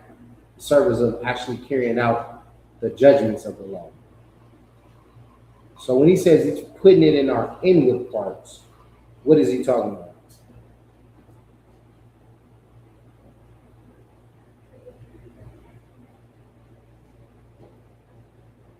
Go ahead. You got your hand up or no? Go ahead. Like, does it mean like he will make it to where like man. I lost my thing. It's love. It's like I remember when Captain Daria was saying, like, and that's why I said I took like my answer was like he puts it on your mind. So like I'm Captain saying. What does that mean to put it on your mind? You're saying it like it puts it on your mind. Okay. Yeah, you're right about that. It's in your heart. It's in your mind. For us, think about yourself. It's not magic. It's you. It's talking about you right now. Think about you right now. Why don't you eat shrimp, pork, and lobster? Right. It's the recollection of what you know to be right. Or like the thing that what is correct is coming to you in your brain. You think about it. No, you looking at it from a standpoint of like, all right, okay. I downloaded I hear about the scriptures and I learn about the commandments, what not to do, what to do, and you're like how you receiving it. That's not what it's talking about. It's more like you want to say something. Go ahead. I know you go crazy, but I'm participating in that. No, yeah, go ahead. Y'all got to think about it as you are now. You got to be a student. You know what I'm saying? So when they talk about the Lord putting His word into our inward parts, that's not like Ricard said. It's not happening by magic. That's only going to happen through consistency. That's only going to happen because of you remember now? Well, We talked about that last night. That's all I get, sir. When you said that, I felt like y'all not understanding what I'm saying. I don't want to be misrepresented to think I'm saying that. Because that's not what I'm saying. No, I know. No. When I say those terms, I say it because the audience. You know what I'm saying? I know you know it's not magic. You know what I mean? But when you explain it, somebody might think like, oh, well, we just programmed to just know how to do these things. Well, that's not what we're talking about. Go ahead. If I could, you just got to get better at explaining, because everything you're saying, I guarantee Ricard knows exactly what you're saying. You just got to get better at breaking it down in a way that people under you will get it. You see what I'm saying? Because you talk in a lot of parables. So I get what you're saying, but in general, I'm telling you the scripture not talking about magic, which is a popular belief. People think one day a cloud of understanding is going to fall on Israel, and everybody's going to, have the law of the inward parts. That's not what this scripture is saying. This scripture is talking about consistency. The things that we're doing right here, right now, guess what's going to happen? One day, your children and their children and their children and so on and so forth, they don't know not to be picked. The same way you're grossed out right now when I say you should eat dog or cat. It feels unnatural to you. It feels gross to you because you was raised a certain way. You was raised with certain standards. So through us being consistent in the law, right? We're building the kingdom right now. So in the kingdom, guess what? The law is going to be in us because this is how I grew up. This is how I was raised. So and if I may, what I was more so alluding to, for time's sake, let's talk about being in your inward part. Before, you had to do something physically to understand the law. And that physical thing was what? That. Right? You had to see people get punished to realize, hold on, I shouldn't steal because the consequence of stealing is death. The consequence of adultery is death. Right. Now, because the Lord has instilled in us to where through Christ, and like you said, through consistency, through teaching, now we understand, hold on, wait a minute. I don't have to see someone die to get, you get what I'm saying? That's why I said 2 parts of the law. Those, it's like the law right now. Someone going to jail for murder, it keeps people from murder, right? When you see a judgment, you see someone get 182 years, you say, well, I'm not going to arm robber nobody because I might get 182 years. Right. And then you learn about prison and what goes on in prison. Okay, all right, that's physical. That's the physical side. Because physically, things happen to people. So when the law is in your inward parts, now it's like, okay, there is nobody hanging over you. There is no Levitical priesthood that's going to come and put you to death. Oh my God. You get what I'm saying? There's no Levitical priesthood coming. If you eat pork tomorrow and nobody's seen it, or if we found out, oh damn, brother, you eating pepperoni pizza. You know what I'm saying? You ain't, and maybe it was accident. Who knows, right? But what I'm saying is, there is no going before the judges and you know what I mean and all that. You feel me? So now the law is now with you. You naturally learn about the law, and like, hold on, wait a minute. I read about niggas back what they was doing back in those days, but Christ, because you love Christ and because you honor our King, I'm not gonna eat that. Right. Because I learned about people that did that and how the Lord destroyed them. So the Lord put the laws in our inward parts. He made us be able to not have to have the Levitical priesthood come do it because that wasn't effective. People was just sacrificing goats, doing everything, and still sinning. He said, you know what? I'm gonna put it in your inward parts to where now I'm gonna give you mercy and grace. However, at the same time, understanding Christ and the duty that our King did, laid his life down for us, we understand like, hold on, wait a minute. I'm gonna honor my King and not do these things. You get what I'm saying? I'm gonna honor Christ and not do these things. You know what I'm saying? I'm not just gonna do it because because I can get away with it. If no, you know what I mean? If I sacrifice a goat or whatever, you get what I'm saying? That's the part of putting the law in your inward parts, where it's not magic. It takes you studying, like you said, because it's studying the scriptures, learning. Like, hold on, wait a minute. People are not gonna magically stop smoking cigarettes. Right. You know what they're gonna have to do? They're gonna have to come be around brothers and sisters. They're gonna have to come be in this fold and realize, wait a minute, the Lord put people to death for this. He didn't put me to death. Something is special about me. Why would we have to hammer in the importance of not dishonoring our King, not dishonoring the Most High, and making him a fool for keeping you alive. You get what I'm saying? That's the law being in your inward part. Now you're able to see it like, hold on, wait a minute. I'm tripping. Why was I ever doing that? Dude, I tell people all the time, you get invited places and strip clubs and all the time. Right. I'm scared, bro. I don't want to go. I'm cool. I get it, bro. Y'all want to hang out, have drinks. I cannot. Wow, man. Because the law is in my inward part. I read about niggas that broke the covenant and did these things and got put to death. I know that I read about the sacrifices that Christ made. You understand? So the law is in me. I don't need no one standing over my back about to, you know what I'm saying, come get me if I break the law. I know, hey, these brothers and sisters that died for this, they died when they went and broke the covenant. I don't want to die, so I know this. You know what I'm saying? That's what we have to do. And that's what's a part of us right now. We have to be the type of brothers and sisters that set that standard to where brothers and sisters see like, dang, how you able to do this? You resisting this? Every time I fight them on those subjects on going to hang out in these places and doing these things, it's not putting the law in their inward part, but that's a part of it. You get what I'm saying? That's that step. So if they was to come into the truth and come into the school, they will realize, well, hold on, I gotta resist this. Not because someone is telling me they're gonna kill me if I don't.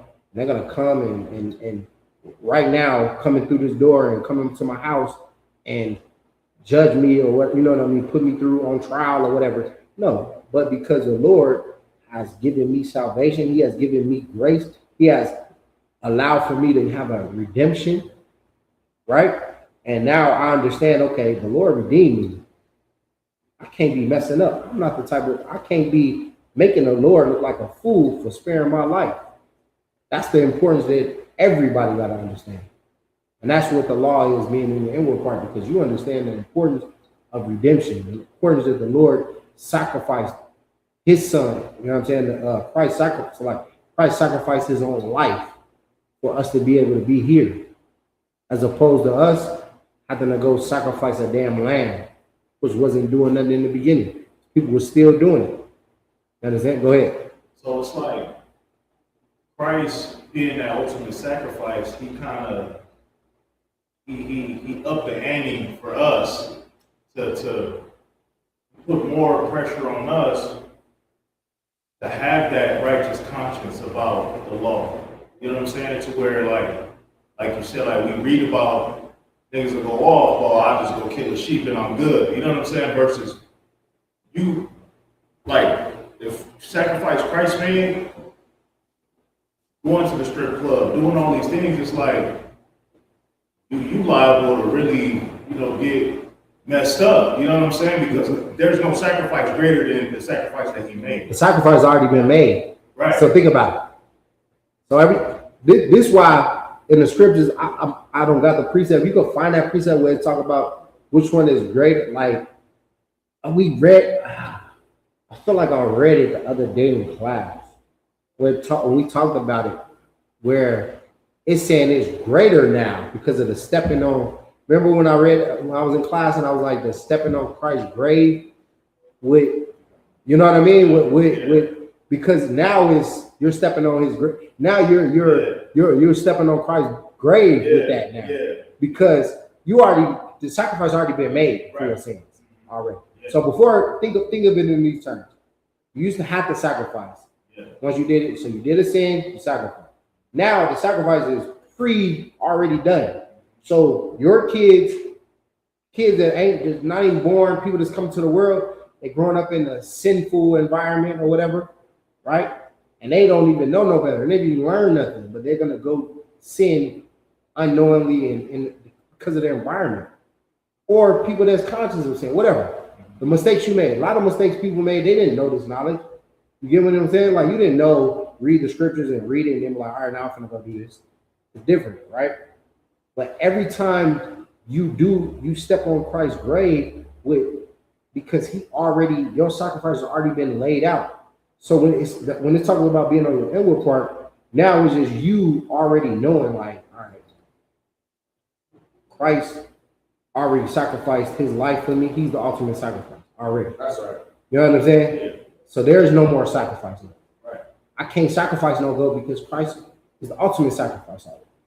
So me sinning now and me doing all that now, with me knowing that I already know, like, okay, Christ gave his life to give me a second chance. Now it's almost like it's worse. That's why I said the scripture said it's worse, because now you know Christ gave his life for you. He's the ultimate sacrifice.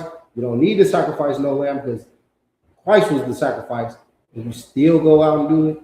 You still go out and do it. You know what I mean? Like now, that's when you start seeing judgments come on people. And you're like, damn, why that happened to them? Why are they going through that? Why, you know what I'm saying? Why this person go in that store and that store happen to have a shootout in there and people die? Why they in the hospital? Why they, you know what I mean, going through what they going through? You look at people in the world full of turmoil, life. You know what I mean? People dying left and right, getting diagnosed with this, getting diagnosed with that, coming in. You know what I mean? Because that sacrifice already been paid, and you're still sinning. You refusing. You heard the Israelites come on. You seen, you learned, you watched them videos, and was like, oh man, that's interesting, but I can't do that. And you made your decision right there. Seen it like, this ain't for me. I know that's the truth, but I can't do that. I still like doing this. You put forth. Some people hear us and they still choose to go. You get what I'm saying? Because they just don't believe.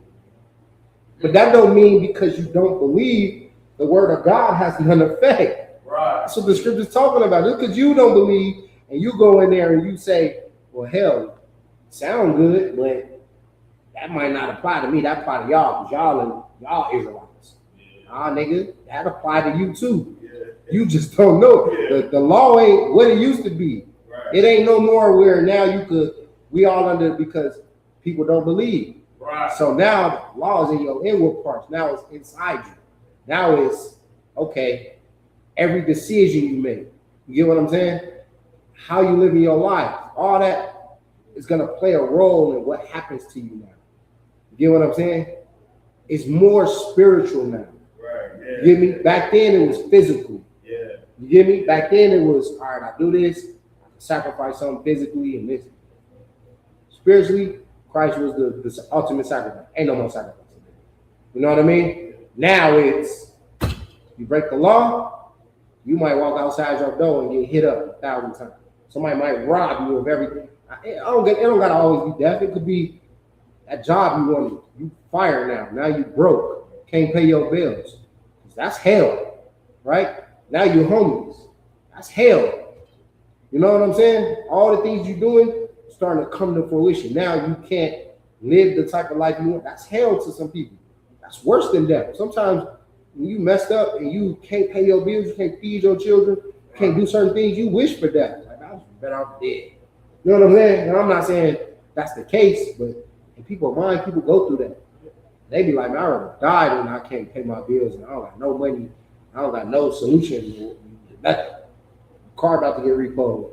You know what I mean? All these things that you're thinking about, you're like, man, I'm going through it. That's hell on earth.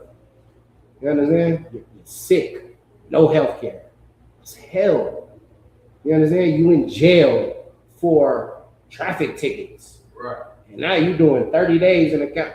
And now you in jail. You done had to beat a nigga up or hurt somebody or kill somebody. Now you in jail long. Now you in like you be like, I'm in hell. How did I like you imagine that? Like this thought I'm in here for traffic.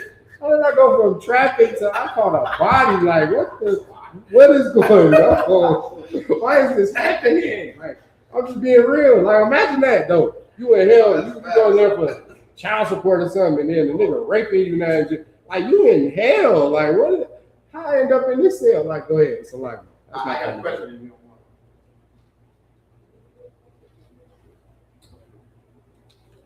You don't mind? No, go ahead. Go ahead. Oh, slightly. Okay, so somebody experiencing all the things you're talking about, experiencing hell on earth, experiencing all those things.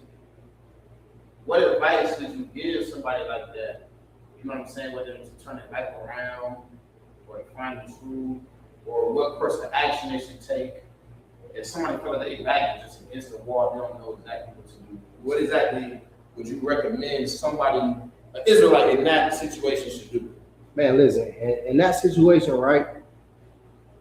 Your back already against the wall, right? You already in the worst in your mind, right? The worst outcome could be possible, right? There is no better solution than to say to your father, right? Because it depends on if they believe in God or not, too, right? But if you believe in God or if you don't, right? I would say find the nearest school of UPK, you know what I'm saying? ISUPK, right?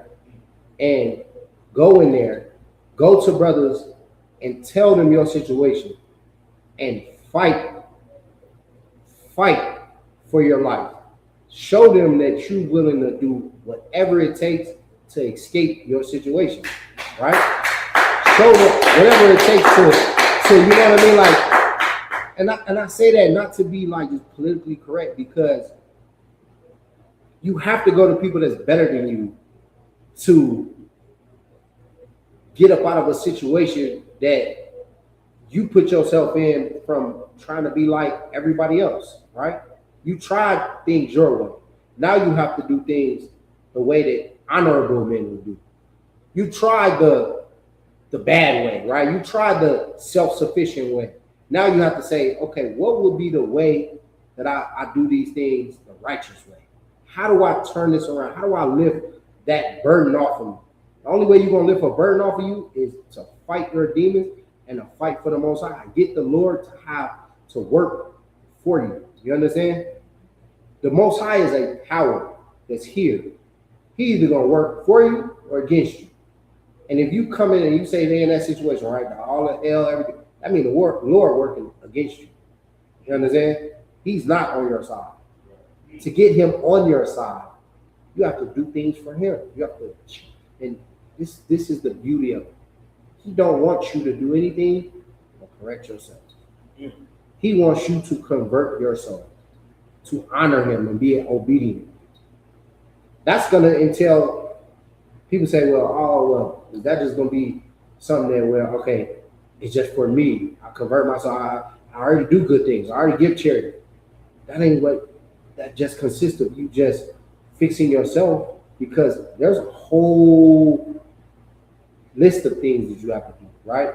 It's just not just all right doing things that's self-preservation. It's also being a brother. It's also going out helping other people. It's also things that you can do that don't just involve fixing just you yourself. You can fix yourself and be like, all right, I'm coming here, I'm gaining, I'm getting knowledge, I'm correcting myself. Now you gotta, and a lot of people do this, right? They learn they're Israelite and they learn the knowledge. But what are you doing? When they online critiquing us, right? But what are you doing? Right. How are you helping? Okay, you did part A, but there's a B, C, D, like there's multiple facets to this.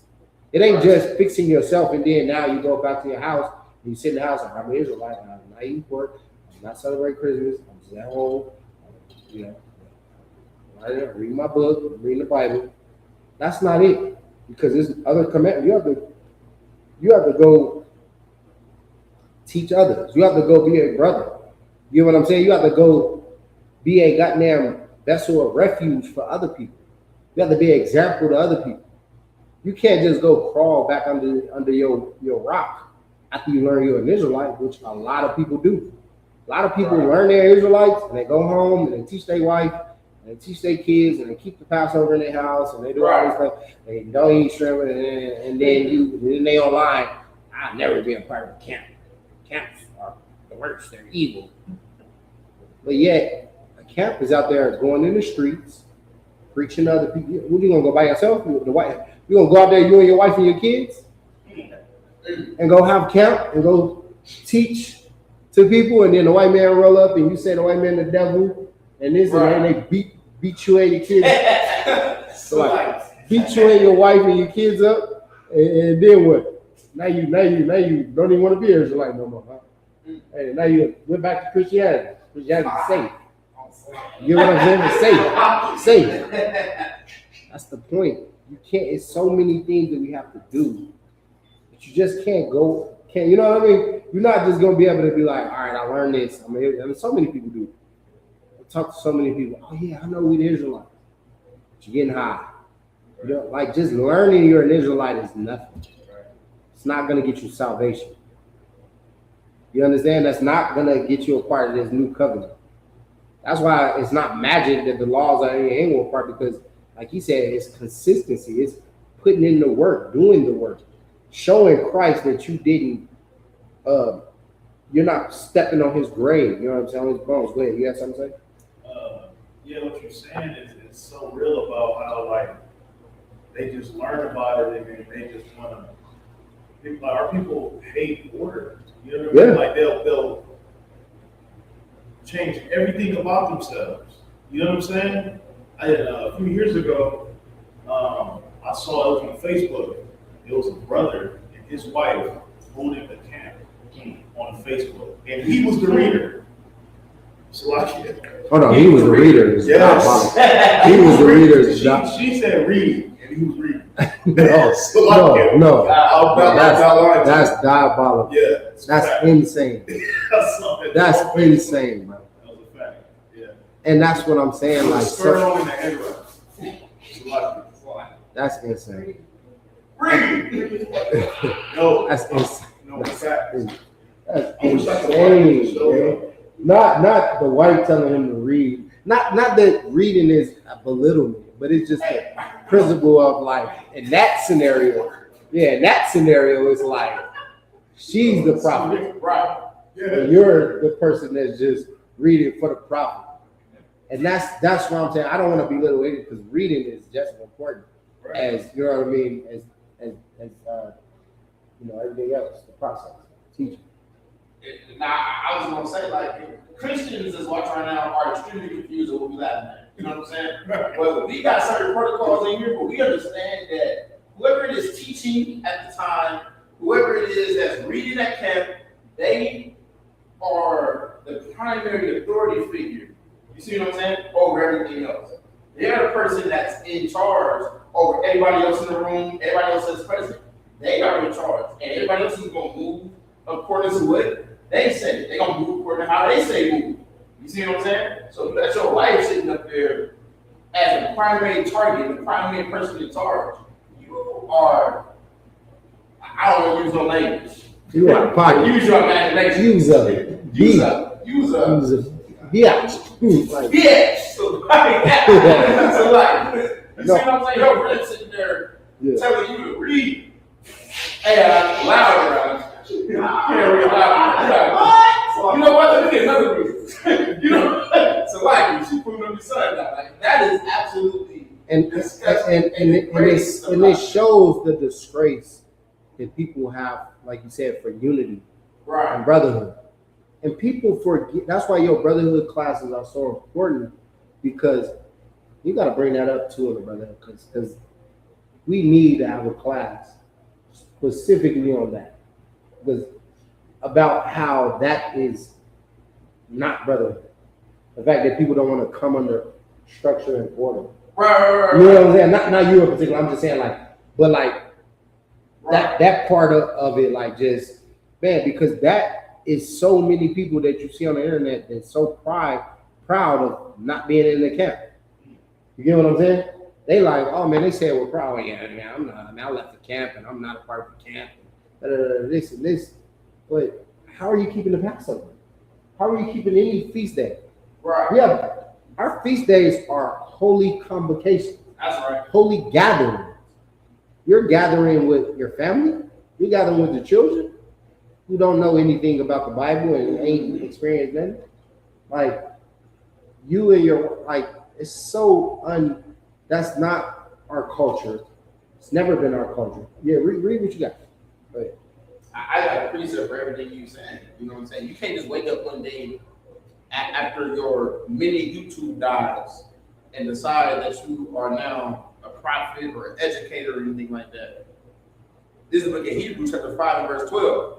For when for the time ye have ought to be teachers, ye have need that one teach you. Damn right. Again, which be the first principles of the oracles of God, and are become such as have need of milk and not of strong meat. This scripture is if you try to learn, you know what I'm saying, how you should be living your life, this is the most important scripture right here. You need to be taught again. And who should teach you? What type of educator should you have? You should be taught by the person that the Lord first ordained to teach. You should be taught by the person that the Lord first gave this wisdom to. You should decide, oh, I'm a Hebrew Israelite, or oh, okay, I shouldn't be eating pork. What was the first organization in America to tell me I should not be eating pork? And you'll find out it's the ISUPK, the Commanders in your home. And then maybe you'll have enough common sense to come home if you believe in the Bible as you claim. So like, no, damn right. Let's get through this, and then we're gonna pass class over, right? Give me drop down to 35 on that Jeremiah 31, verse 35. This is the book of Jeremiah, chapter 31, beginning of verse 35. Thus saith the Lord, which giveth the sun for a light by day, and the ordinances of the moon and of the stars for a light by night. Right. Which divideth the sea when the waves thereof roar. So listen, this is just talking about who the Most High is, His glory, and who, you understand, He's the God that, thus saith the Lord, which giveth the sun for light by day, and the ordinance of the moon and the stars for light by night. Meaning, this is the Lord who commands over everything. This is Him who's the ultimate power, the only God, right? Alpha and Omega, right? Go ahead. The Lord of hosts is His name. Verse 36. If those ordinances depart from before me, saith the Lord. So if the Lord says that those ordinances, remember, He is the Lord that set the moon to be your light for the night, and the sun to be the light for day, and the stars, right? And He said, if those ordinances depart from me, meaning if you don't see the sun no more as light for the day, and the moon as light for the night, and keep reading. Then the seed of Israel also shall cease from being a nation before me forever. So if you don't see the sun or the moon, then He will cast away the Israelites. You understand? Israel from being His nation, being a nation before Him, right? That's the only criteria that you can say, well, the Israelites aren't the chosen people of God. If you don't see the sun in the daytime, and the moon at night, and the stars, and all of these ordinances that He created, then you can say, all right, He's casting people away forever. Keep reading. Verse 37. Thus saith the Lord, if heaven above can be measured, and the foundations of the earth searched out beneath, I will also cast off all the seed of Israel from all that they have done, saith the Lord. Listen, He also giving you some impossible amount of measurement, right? He said, if the heaven above can be measured, meaning the whole sky you see, right? The whole galaxies and all that. If you able to measure how far that distance is, which you can't, right? You're able to say, The sky is approximately feet or whatever, miles or whatever, galaxies, whatever you want to say. You're able to say that factually, and you're able to, and the foundations of the earth searched out beneath, meaning you're able to go in to the deepest depth of the sea, into the middle of the earth, all of that type of thing. You're able to go so deep into the earth's core and crust and travel and do all that. Then he'll cast away the seed of Israel for all that they have done. Meaning, this is how much he loved you, because he's giving you an impossible measurement. He's giving you a possible feat that will never be done. You're never going to measure the heavens. You're never going to be able to. We can't even go certain feet deep in the ocean without your tools and whatever submarine fucking implode. Excuse my language. You know what I mean? Let alone the depths of the earth, like meaning like you able to go inside the crust and core of the earth and drill, and you're never going to be able to do it. There's not a craft that you're going to create to do these things, right? So he's telling you, I will also cast off all the seed of Israel for all they have done, said the Lord. If you're able to do all that, then he'll throw us away from being his nation. So when we talk about how important, and we got more precepts, and we'll probably continue this next week. When we talk about how important it is to be an Israelite, this is the amount of love that the Lord has for you. Right. You understand? Has for this nation. And when we talk about, you know what I'm saying, wearing that with a sense of pride, that's exactly what we need to do. We need to look up and say, the Lord said the sun will be gone before he not love you. You understand? The moon, you'll be able to measure the sky before he not love you as a people. That love that we read about, the Lord has for you, that he made an oath with our forefathers to make you that special people, to choose you to be above all the people on the nation of earth. That's something that you should be willing to die for. That's something that you should be willing to stand up, fight your demons. You understand? Change your life. Leave Christianity. Leave whatever belief system, Islam, all of the atheists, your spirituality that you just made up for yourself. Leave all that for it and put on the true heritage of an Israelite. Because what advantage have the Jews, right? What advantage have the Israelites? Much every way. You understand? The Lord is willing to destroy the sky, all of these things that we read about before he put away those people and cast them out and make them a second class, afterthought. That's the nation that I want to be associated with. That's the heritage that makes me proud. That's the thing that makes me wake up in the morning and keep fighting for this life. When all else in your life is going bad and everything is, you're back against the wall, all the things in your life, and you're looking up and you say, well, goddamn, I'm an Israelite. The Lord loves me, and no way, your girl don't love you, your kids don't love you. I know that the Most High, the creator of the heavens and the earth, he loves me no matter what.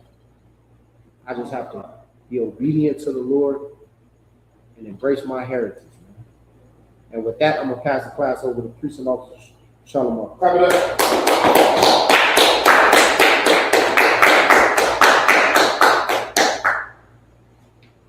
This is the ISUPK security announcements. We are the ISUPK, starting on the 1 West 125th Street, Harlem, New York.